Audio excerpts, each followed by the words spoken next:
ils vont faire ci liste Yewwi Askan Wi, d'autant plus que liste yi war dem élection législative dafa war am photo wu tête de liste. Donc mu doon une équation pour dire des fois booy jël yenn décision yi il faudrait que ngay mesurer le périmètre de ses conséquences, ses répercussions ci loi bi. Alors que ki nga xam ni moo war tëddee ñaaxanaay war doxal loi bu fekkee moom mooy jël ay décision yuy ñëw du tordre loi loolu day yéeme. Et pourquoi mooy démb bi ma demee toog dañ ma génneel benn bulletin benn spécimen nga xam ni en principe dañ ni loolu mooy doon après bulletin wi Yewwi biñ ko tegee turu suppléant yi ñoo nekk ci bulletin yi Yewwi Askan Wi ñu def ko amul photo tête de liste amul turu tête de liste identifiant yooyu nga xam ni tey loi bi ci article R58 da ko prévoir identifiant yooyu benn identifiant nekku ci. Donc ngeen gis décision conseil constitutionnel ni mu tordre la loi électorale ni mu tordre le code électoral nga xam ni donc ñooñu bi ñuy jël décision ils n'ont même pas profondément réfléchi pour gis ni ñoo ngi doon jëm ci impasse ñoo ngi doon jëm ci ñombe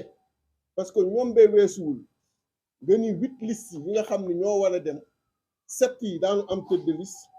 benn moo ci dul am tête de liste moo ci dul am identifiant moo ci dul am photo wu tête de liste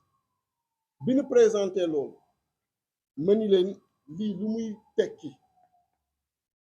commissaire Ndiaye ni ma arrêté bi lañu suivre ma ni que arrêté bi ngeen suivre day ñëw léegi war remplacer la loi parce que la loi ce qu'elle dit elle est très claire mën ngeen ko lire ñëpp ci R58 mooy élection législative day am photo wu tête de liste mu ni non on n'est pas là pour interpréter la loi ma ni que xanaa tey nga interprété wul yow commissaire Ndiaye la loi la fois passée bi ma fi ñëwee ba gis ñombe Benno Bokk Yaakaar bi ngeen leen dee bëgg sauver yow ci sa bopp yaa toogoon di ñu jëm théoriser que Yewwi Askan Wi aller vers une liste incomplète à partir d'une loi boo génne di ko lire tey R58 est là génne ko lire que et tu vas voir toi-même que la décision du conseil constitutionnel donne décision bi nga xam ni dafa nekk du tordre la loi. Quand le conseil constitutionnel, les sages, prennent une décision buy tordre la loi, dans quel pays sommes-nous? bi ñu demee ba ngoon sa ma woo kenn ci ñoom mu ni ma en réalité ñoom dañoo basé wu sur la décision 13E du conseil constitutionnel en son considérant 13. Décision 13E mooy la réponse du conseil constitutionnel servir à Benno Bokk Yaakaar bi nga xamee ni ñoom dañu dugaloon recours pour demander que ñu éliminer suñu liste de suppléants ñoom bi ñu dugalee recours Benno Bokk Yaakaar pour demander ñu éliminer suñu liste de suppléants lii lañ ci wax dañu woon am liste de suppléants parce que amatuñu titulaire te bu titulaire dootuñu am photo te bu ñu amul photo kenn warul bàyyi seen suppléant jàll loolu la Benno Bokk Yaakaar dugaloon comme recours contre nous conseil constitutionnel tontu leen ni leen la photo à elle seule ne suffit pas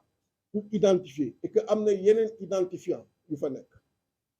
donc déjà même dans sa réponse le conseil constitutionnel commencé woon na tordre le droit soit xamul lu ci code électoral bi liiru ko xamul lu ci nekk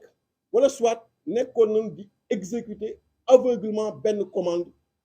provenant du président de la République et voilà aujourd'hui ci la ñu yóbbee